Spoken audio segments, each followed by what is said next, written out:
Первый проект территории особого социально-экономического развития Хабаровск реализован на 80%. На площадке индустриального парка «Авангард» совместное российско-японское предприятие ведет строительство тепличного комплекса. Первые поставки овощной продукции поступят на прилавки уже в феврале.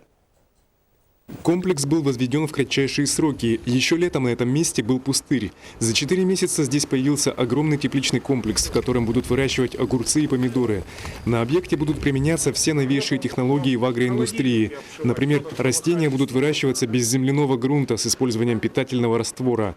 Все процессы в теплице будут максимально автоматизированы. Обслуживать площадь в 2,5 гектара на первом этапе будет всего 40 человек. При условии окупаемости проекта через 6 лет планируется расширить комплекс до 10 гектаров. Если бы сразу строить 5-9 гектаров, 5-7 гектаров, да, то тогда бы она быстрее окупалась. Но японцы такой народ, что они немножко как бы не доверяют. Они хотят посмотреть, как продукция будет реализовываться, как что будет.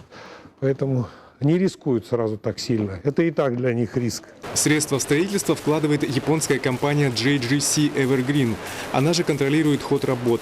Ожидается, что уже на первом этапе комплекс сможет вырастить за год почти 1500 тонн овощей. Сначала помидоры и огурцы будут обеспечивать рынок Хабаровского края. В случае избытка овощи отправятся на экспорт в Китай. Потребители есть, наши соседи.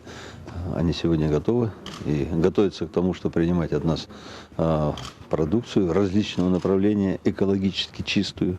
А здесь предусматривается как раз выращивать экологически чистый продукт. В магазинах города овощи, выращенные по японской технологии, появятся уже в феврале следующего года.